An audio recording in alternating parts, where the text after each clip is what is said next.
Existia assim uma rivalidade assim, inclusive agressiva, assim, de arrancar quase o script da mão da outra para chegar lá e falar. Existia mesmo uma grande rivalidade. Isso era uma das coisas penosas, porque tinha lá publicidade para todo mundo, né? Não havia necessidade, mas havia uma sede de aparecer no ar, sabe? Eu fazia comercial dentro de um teleteatro que a Record tinha aos domingos. E era um grande teatro Record. O anunciante chamava-se A. Moreno e Companhia Limitada. Era um anúncio de toldos, essas coisas. E fazendo o comercial e tudo mais, então, em vez de eu dizer A. Moreno, eu disse A. Monteiro e Companhia Limitada. A. Monteiro é outra coisa completamente diferente, era uma loja de tecidos na época que deve existir até hoje. Quer dizer, então foi o máximo, trocar o nome do anunciante, né? Mas houve um período na minha carreira que o comercial ficou tão forte que eu já nem conseguia mais trabalho como ator para fazer telenovela. Porque eu fiquei marcado como o homem da janela, o homem da prova da janela. Isto, de uma certa forma, foi prejudicial para a minha carreira, em certo aspecto. Num domingo, eu ia passando pelo estúdio, porque atravessava para ir à sala de maquiagem. A Fernanda Conde, que era a coordenadora dos comerciais da TV Paulista naquela época, me chamou e disse: Branca, vem cá, vem cá, vem cá, Marilina ainda não chegou, ela foi para Santos. Você, por favor, faça esse trechinho só aqui ao vivo e depois o resto é em off. Off, todo mundo hoje em dia sabe o que é. Off é apenas quando aparece a voz da pessoa e não a própria imagem. Depois, não, Fernanda, faço com todo prazer. Dizia assim o texto, isso já faz tempo, hein? Minhas amigas, estou aqui para lembrar-lhes que o saponáceo Radium é um elemento indispensável e positivo na limpeza geral. Eu, inclusive, absoluto. E depois, então, eu narraria todas as qualidades do saponáceo Radium e a câmera focalizaria uma maquete. Bem, então, close absoluto, Branca no ar. Olá. Minhas amigas, estou aqui para lembrar-lhes que o saponáceo Radium é um alimento, eu troquei o E pelo A. Quando eu senti isto, Rita, eu acho que a carinha do Frankenstein era mais suave do que a minha, e eu em close absoluto. Eu fui uma das primeiras, sem falsa modéstia, uma das primeiras que fazia improviso na televisão. Então, uma agência de publicidade gostou e me deu o produto dela, que era pasta de sapato. E eu fazia, na hora, dizia aquilo que eu quisesse, com toda sinceridade, e achando que eu, de fato, usaria aquelas pastas, e usaria, por que não? E então eu disse, ela, no Getty, tem todas as cores do arco-íris. Preto, marrom, azul marinho, todas as cores que não estão no arco-íris, eu disse. Quando eu fazia o MAP Movietone, eu tive duas experiências muito engraçadas. Uma vez eu estava apresentando com toda a empáfia um moedor de carne e o assistente, ao invés de comprar uma carne boa que passasse, não era moedor, era o moedor manual, aquele que a gente passa assim, né? Ele comprou uma carne cheia de nervos. E eu fui dizer, olha, vejam este moedor de carne, era a oferta do dia do MAP. E não consegui passar carne, eu comecei a chorar. A coisa realmente mais engraçada que aconteceu foi quando surgiu aqui em São Paulo o bermudão. Hoje em dia todo mundo anda de bermudão, não sei o quê, mas ninguém sabe que o lançamento do bermudão foi quase uma tragédia aqui em São Paulo. Eu estava te contando lá fora, né, Marina? Quando eles escolheram 5 moças de perna grossa, né, para apresentar o bermudão, e uma das moças, que naquela época era Neuza Amaral, que trabalhava offset só com a voz. Também estava de bermudão, mas fora do cenário. Ela só ia aparecer no fim. E quando nós nos vimos com aquelas calças que chegavam até aqui, mostrando esse pedacinho do joelho, quer dizer, era realmente uma novidade para a gente não aguentou e começou a rir. E riu tanto, que o comercial teve que sair do ar. Eu devo dizer que Neuza Amaral, uma mulher assim de bastante responsabilidade, procurou, porque a voz dela parecia segurar as pontas até o fim. O seu Fontoura é uma pessoa que tem assim muito orgulho de ter sido o autor do Engove, né? Então ele tem um carinho todo especial pelo Engove, dentro de toda a produção dele. E eu, como amigo deles, é assim: ô Gustavinho, cada vez que você falar a palavra Engove no Beto Rockefeller, juro a você que eu te dou tanto por cada vez que você falar a palavra Engove. Então ele me dava lá, sei lá, um cachê de 3.000 cruzeiros por vez que eu falasse Engove. Eu ficava doido, né? 3.000 cruzeiros era um dia naquela época. E toda sexta-feira, fim da tarde, a gente ia para o escritório do Dirceu, tomava um esquinho, batia um papo e tal. Ele ia, contava as coisas, ele gostava muito da novela. E, bom, para você fazer ideia, num capítulo eu falei 11 vezes a palavra Engove por telefone. Eu dizia para o Vitório que Vitório estava com dor de barriga. Eu falei: se tem dor de barriga, você come feito alucinado, você tem que tomar Engove. Porque Engove não é só porque engove, rapaz. Você toma Engove, essa já foi umas 9, eu fazendo a minha conta. Evidentemente, na emissora deu um problema porque havia um patrocínio lá dentro do Alka-Seltzer. Então, os diretores comerciais me chamaram e disseram assim: olha, não é possível, o Alka-Seltzer está achando ruim. Você está falando demais na palavra Engove, que negócio é esse? Não, Engove, eu vou falar o quê? Não, senhor, quando você falar, você fala na palavra Alka-Seltzer. Falei: pronto, agora eu não falo nem Alka-Seltzer nem Engove, porque eu também tinha essa força, o personagem era eu, ninguém podia me obrigar também a dizer coisas que... Então você também não pode falar Engove. Tá bom, então eu não falo Engove, eu não vou falar Alka-Seltzer. Mas acho que a bronca lá continuou e o capítulo iniciava com o Rodrigo Santiago tomando um Alka-Seltzer, porque era o dia seguinte de uma grande festa. Então a câmera pegava aquele copo borbulhando do Alka-Seltzer, né? Entravam todos os letreiros, né, do Beto Rockefeller, tal, os personagens. Quando terminava o letreiro, junto com a música, a câmera afastava e o Rodrigo Santiago então tomava aquele Alka-Seltzer. E eu entrava em cena e dizia: ô, Carluxo, o que é? Ele falou: oh, uma ressaca e coisa. Mas não dava certo nunca, porque, como eu dizia há pouco, o material na época era muito eficiente, né? Era muito difícil de ser feito. E o Lima teve muito trabalho para fazer esse tipo de apresentação, já recomendado há pouco tempo. Então ele fez aquilo umas 20 vezes. Na última vez o Lima falou: olha, vamos fazer o seguinte, vou tentar a última, se não der a gente muda essa apresentação, porque não dá, não aguento mais, já são 4 horas da tarde, não gravei nada e tal. E fez a última e conseguiu realmente acertar o final da música com os letreiros, o copo borbulhando, o Rodrigo não mexeu quase a mão. Quando a câmera afastou, eu entrei em cena e digo: ô, Carluxo, o que é? Ele falou: estou tomando um Alka-Seltzer aqui, que eu estou numa ressaca desgraçada. Eu falei: porque você é bobo, faz como eu tomei Engove ontem, estou inteiro.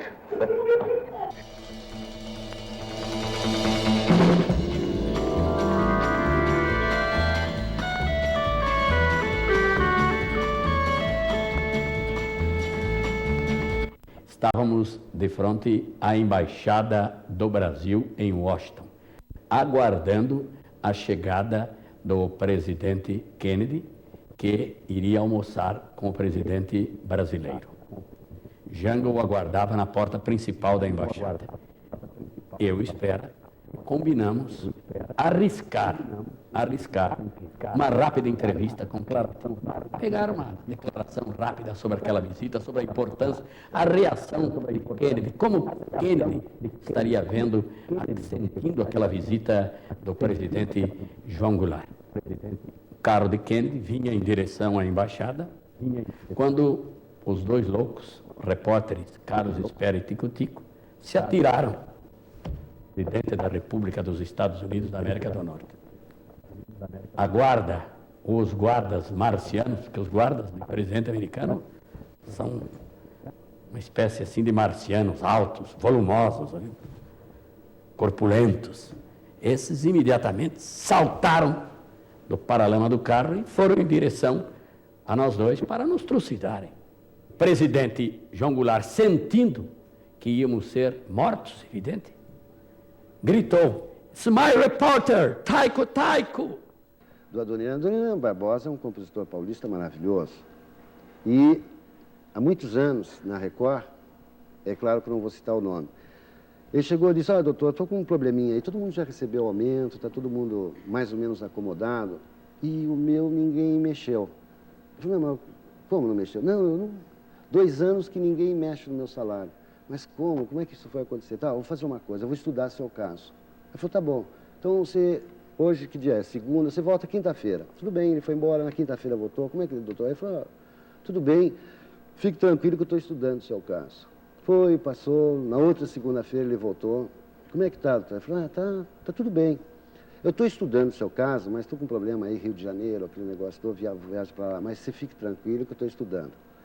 Volta quinta-feira. Na quinta ele voltou e a mesma resposta que estava estudando. Aí ele falou, bom, então vamos fazer uma coisa. Olha, você vai estudando, estudando. Quando você se formar, você me avisa que eu venho no seu baile de formatura. A televisão foi tomada toda de um incêndio e o resto do prédio não foi por uma questão de sorte. É um salão nobre que nós tínhamos, muito grande, que serviu como câmara de resfriamento. E eu vou adiantar mais uma coisa, o incêndio foi criminoso para pegar assim fogo em tantas partes, num momento assim, poucas horas destruir tudo aquilo lá. E vinha vindo para o prédio da rádio e da administração, onde eu tinha minha contabilidade. E eu quis salvar a minha... Quando eu vi aquele fogo vindo, eu quis salvar minha contabilidade, minha papelada. Fui impedido, tentaram me impedir que entrasse no Corpo de Bombeiros, mas naquele estado em que a gente estava de nervoso, não havia quem nos impedisse. E eu levei o nosso funcionário da contabilidade, que era o responsável pelo cofre, lá para dentro da sala para que ele abrisse o cofre e eu pudesse tirar todas as minhas coisas, minha caixa forte lá, meus papéis, é minha vida que estava lá. Toda minha documentação, minha escrita. E era natural que, naquele nervosismo, ele não acertava com o segredo, sabe? E ele virava, mas ele queria ir embora, ele queria pedir as contas naquela hora. E eu tive que chegar e dizer, olha, baixinho, você não vai sair daqui, nem eu, nem você, enquanto você não se acalmar, não respirar bem fundo, né, e tratar de se lembrar do segredo desse cofre, né? Nos comícios políticos do candidato Adhemar de Barros, juntamente com Getúlio, Garcês e outros da época. Nos comícios, nas andanças de Adhemar de Barros por este Brasil afora, eu era incumbido de apresentar os seus comícios, de anunciar os oradores e, ao mesmo tempo, roubar os discursos cumpridos dos bolsos dos prefeitos e dos candidatos. Então, era aquele vexame, né? Prefeito que havia preparado, prefeito, um exemplo, prefeito que havia preparado aquele discurso para saudar os candidatos indicados por Adhemar de Barros, Getúlio, Garcês, Salzanos, César Vergueiro. Qual não era o seu espanto ao constatar, ele iniciava o discurso. Eu vou dar o exemplo. O senhor Adhemar de Barros, ilustre governador do estado de São Paulo, doutor Getúlio, doutor Garcês, ia começar o discurso e começava a procurar o discurso no bolso. E não encontrava, né? Já tinha sido roubado pelo tico-tico. A próxima vez que bancar o neurótico na frente da criança... Oh, diabo! Faz sim. Muda toda a minha... Ora, eu esqueci! Eu vou me lembrar de olhar. De dizer... Nessa época de trabalho, de dureza, já havia atores relapsos. Podia haver o caso de um ou outro assim que não decorava, que, sei lá, eu ia jogar futebol, eu ia tomar cachaça no bar da esquina, ou bater papo, depois, pô, e o texto, e agora? E agora? Está na hora, etc, né? Aquele entusiasmo, ficava discutindo, às vezes discutindo até a própria peça. Porra, tá legal, hein? Legal. Aquele momento lá, mas eu não sabia o texto. Então, a Dália salvava. A Dália, eu acho que já foi tão falada, mas se ficar por depoimento, essa Dália foi feita pelo Fregolente. É o inventor da palavra Dália, em São Paulo o nome era cola. A Dália é porque o Fregolente não era um camarada que decorava muito bem, e ele escreveu uma cena dele, que ele despedia a filha, expulsava a filha de casa, ele tinha uma mesa, então tinha um jarro de flores com dálias. E aí, então, ali nas dálias, naquele jarro de flores, ele escreveu todas as falas que ele tinha que dizer, para ele poder ler, e então expulsar sua filha de casa. E aí, então, ele escreveu isso e foi se vestir. Quando ele voltou de se vestir, o contra-regra mudou aquele jarro e não tinha aquele jarro. E ele entrou em cena, e eu fico olhando, e o jarro, cadê o jarro? E ele disse, e a filha ali em frente a ele, e ele disse, cadê as dálias? Cadê as dálias aqui? Não, preciso falar com você, mas quero as dálias aqui. Esqueci o texto, não sabia o que falar, eu fui para a câmera e tinha a mão na lente, que era a torre naquela época, então tinha a mão na lente, apagou tudo.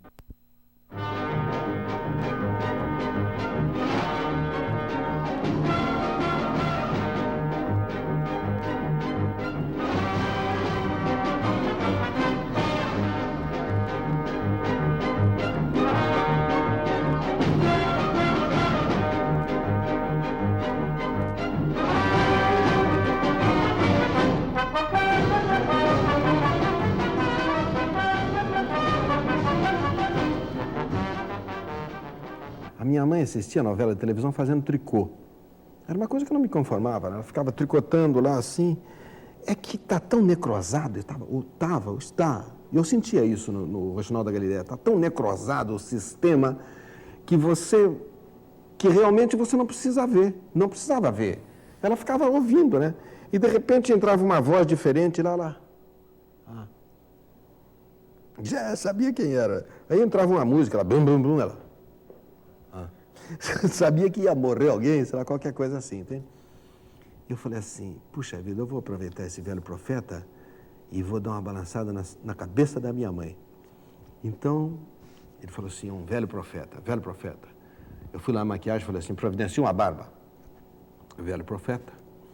Fui na marcenaria e falei assim, me faz um cajado. Um velho profeta. Peguei um gravador aí, deixa eu ver uma voz, estudei uma voz, tal. Louvado seja nosso Senhor Jesus Cristo. Então, a barba do profeta, a voz do profeta, o cajado do profeta, eis do profeta.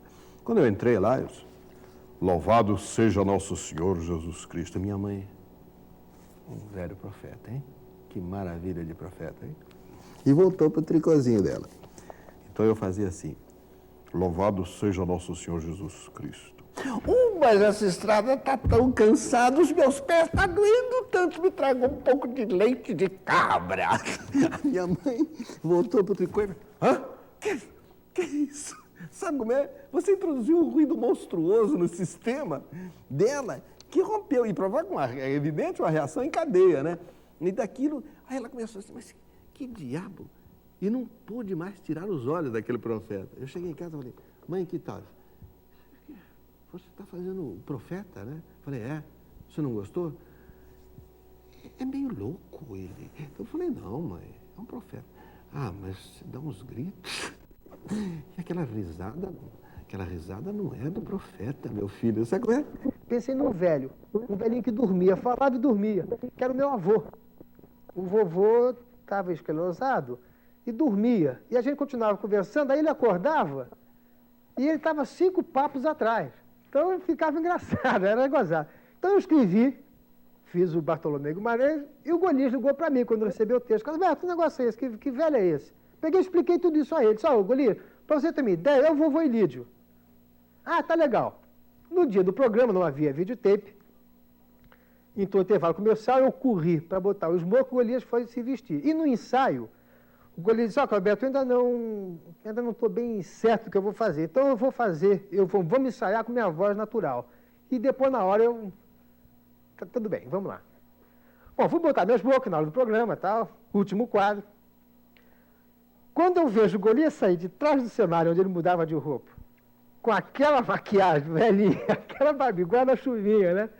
E ele falando a voz dele, ele sentou-se, e eu comecei, senhor telespectador, meu cordial, boa noite, aquele papo todo. Ao meu lado, o professor Bartolomeu Guimarães. Quando eu olhei, vi o Golias dormindo, já começou a ficar meio russo para mim, eu já comecei a querer rir. Aí eu vi que ele estava dormindo, eu falei, professor, quando ele falou, Bartolomeu Guimarães, acabou o programa. Porque eu sempre dei muita risada, né? Eu comecei a rir, eu não conseguia falar, os câmeras não conseguiam segurar aquele negócio, que eram umas câmeras imensas naquela época. O público, que o programa era ao vivo, ria sem parar. A Golias começou a rir e não foi o quadro pro ar. O programa ficou sem final, entrou o slide de encerramento, de tanto que a gente ria.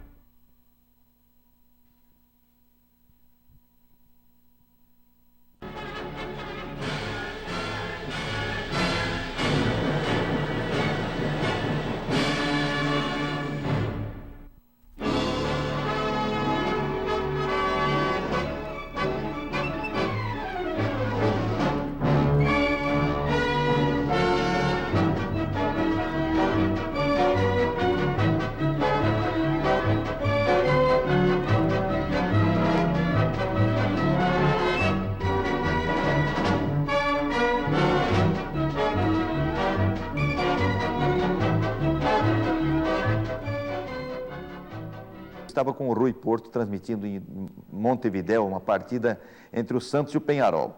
E existe aquilo que o torcedor, às vezes, agora já entende bem, mas antigamente não entendia bem, o telespectador, ouvinte, o tal do retorno. E quando não tem um retorno, é como se você estivesse fechado numa sala falando sozinho e não tem ninguém ouvindo. Então é horrível você falar sozinho, me parece que não é nada agradável. Então ia começar o jogo e o tal do retorno do Brasil não vinha. Nós estávamos sabendo, por informações de outros, que a imagem estava chegando, mas o som não se sabia. Bom, o jogo vai começar, vamos transmitir. Transmitimos o jogo todo, 90 minutos, eu transmitindo e o Rui Porto do meu lado. Isso acontece muito, acontecia muito, agora bem menos. E transmitimos a partida toda, foi um jogo sensacional, vibrei, transmitimos. Às 3 da manhã, já dormindo no hotel, cansado depois da transmissão, bate na porta um funcionário pouco avisado lá do hotel e entrega um telegrama. Então a gente abre o telegrama às 3 da manhã, cansado, o Rui Porto e eu, e lê assim, naquela linguagem telegráfica. Imagem ótima, som chegou.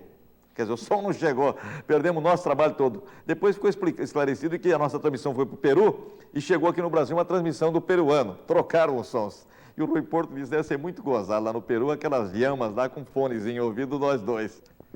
O Edson tinha um linguajar próprio. O Edson, por exemplo, não gostava de apelidos. E trabalhava com o Edson Leite, um repórter famoso na época, o Ethel Rodrigues, depois foi árbitro de futebol. E era sempre a dupla. Um dia o Edson diz, Ethel, diga Edson, vamos acabar com o afilido no futebol brasileiro, Ethel. Pois não, como é o nome do moço a quem chamam de melão?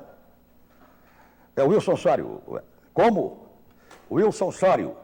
Não entendi. E o Ethel Rodrigues repetiu pela 3ª vez. Muito obrigado. Contra-ataca o Jabaquara, bola com o melão. Então, preferiu o melão do que o Wilson Sório.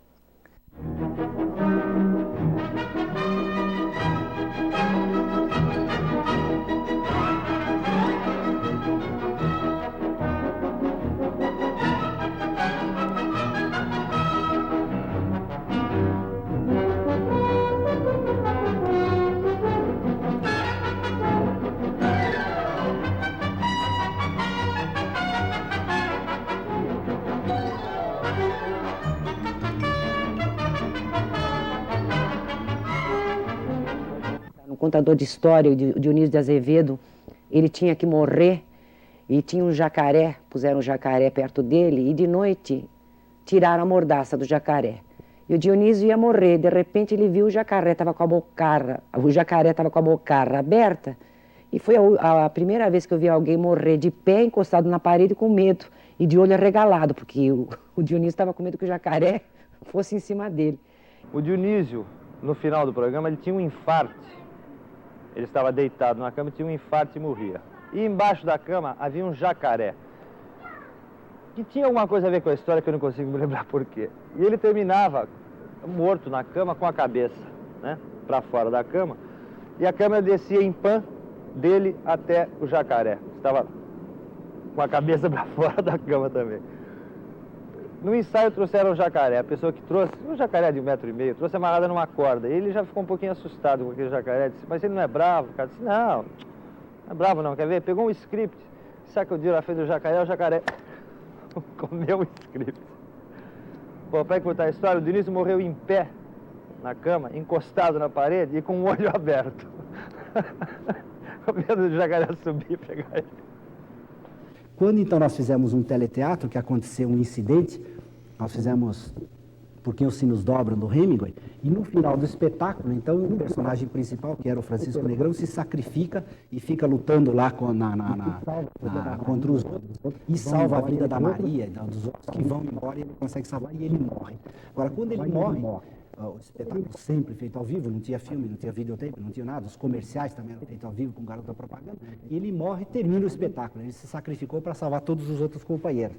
Acontece que o diretor de TV cismou de fazer os letreiros de encerramento em sobreposição, e pegou e colocou os letreiros em sobreposição. E o Regis Cardoso, que dirige as novelas da Globo, que era o diretor de estúdio, falou, ok, terminou, e o morto se levantou embaixo dos letreiros e saiu limpando a roupa e tal. Nós ensinávamos uma peça chamada Por Quem os Sinos Dobram, em que no final o ator principal, no filme, no cinema, foi o Gary Cooper. No Canal 5 nós fizemos com o Francisco Negrão. Então, como havia sido um espetáculo muito difícil, e o final até então havia transcorrido normalmente, o Francisco Negrão cai no chão e a montanha explode e começa a cair as coisas em cima dele e ele ia morrer. Como o estúdio era muito pequeno e muito baixo, na cena anterior haviam 2 cavalos participados da cena e saíram do cenário, mas eles não podiam sair muito porque o estúdio era pequeno e ficaram parados em cima de mim. Eu, um falso gaúcho, tenho muito medo de cavalos. Então, para vocês terem ideia, eu tinha a incumbência de quando ouvisse a explosão, o disco, o som, eu tinha que puxar uma corda e fazer cair serragem para dar ideia de terra.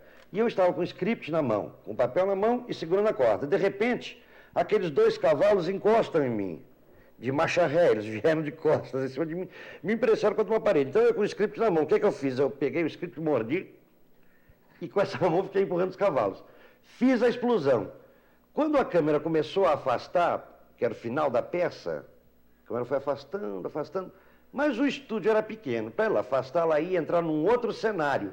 Então eu tive que sair correndo e começar a afastar os móveis e ajudar no cabo da câmera. E a câmera vinha afastando, vinha afastando.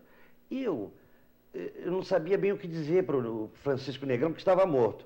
Mas ele só levantaria quando eu dissesse. E nós temos uma espécie de código, né? Ok, acabou, valeu, para o ator saber que ele está livre, porque ele estava morto e não podia saber.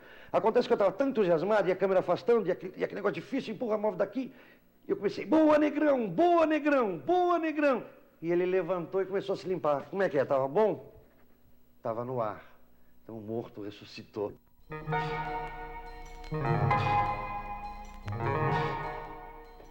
O lance do revólver do Dionísio, o famoso que todo mundo comenta, né? Que ele deu tiro, que ele estava fazendo um cangaceiro, isso de fato aconteceu. Ele estava fazendo um cangaceiro e ele ia matar um adversário lá da outra facção, sei lá, um cabra lá, e o clique, clique, clique, o revólver não queria dar tiro, né? Então ele fala assim, ó cabra da peste, você não merece uma bala, você morre com o dedo. E apertou o dedo no peito, daí o sujeito desmaiou e morreu. Não precisou gastar uma bala.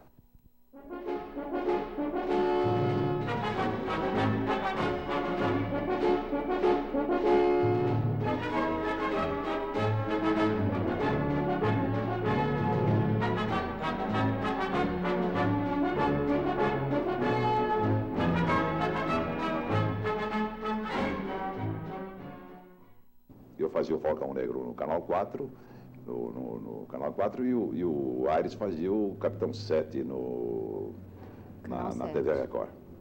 Então eu estava fazendo um filme, aliás, o primeiro filme de cinema de longa-metragem que eu fiz, estou uma madrugada esperando o meu momento de entrar, de gravar meu take, e umas 3 horas da manhã, mais cansado, assim, de repente, eu senti um tapa nas costas, um tapa dado com...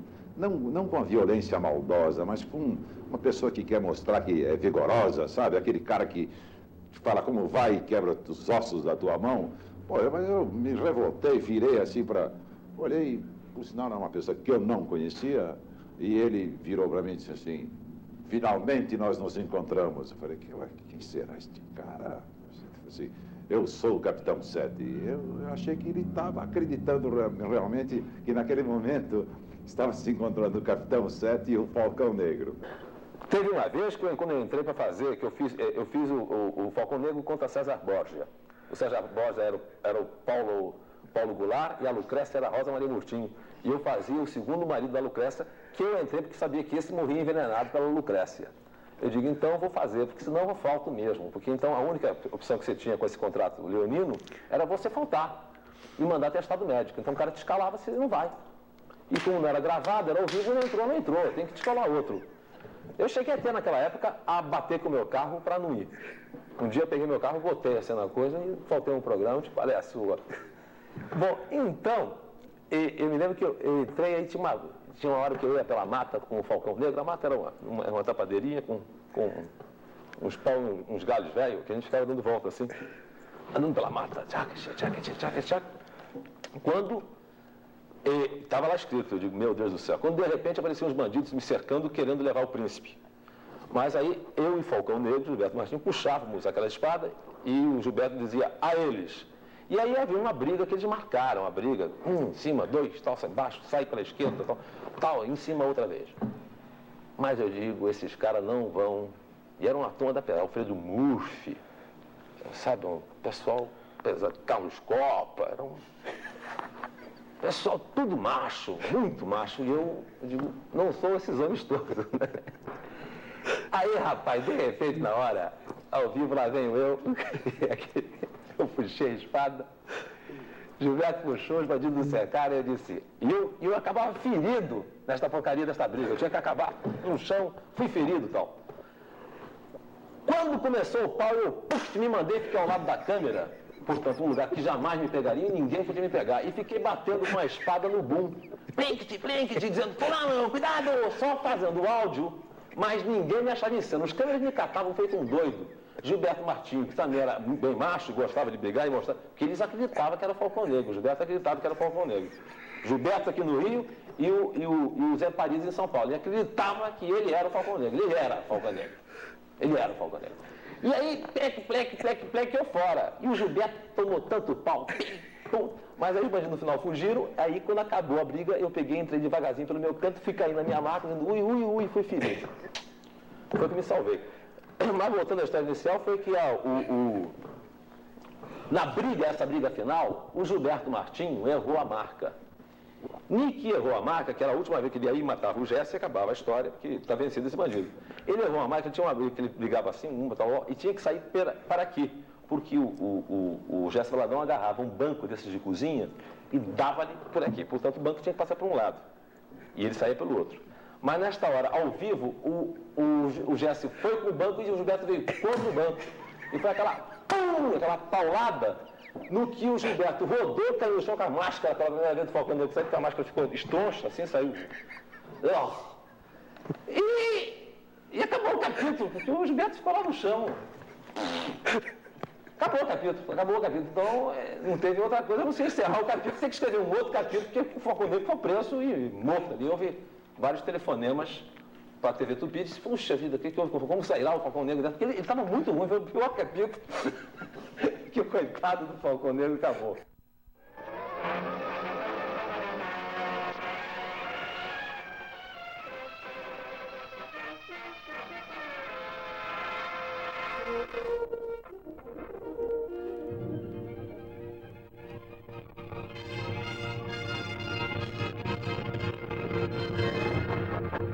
Saudamos a todos da América do Sul, a terra onde o céu sempre é mais azul.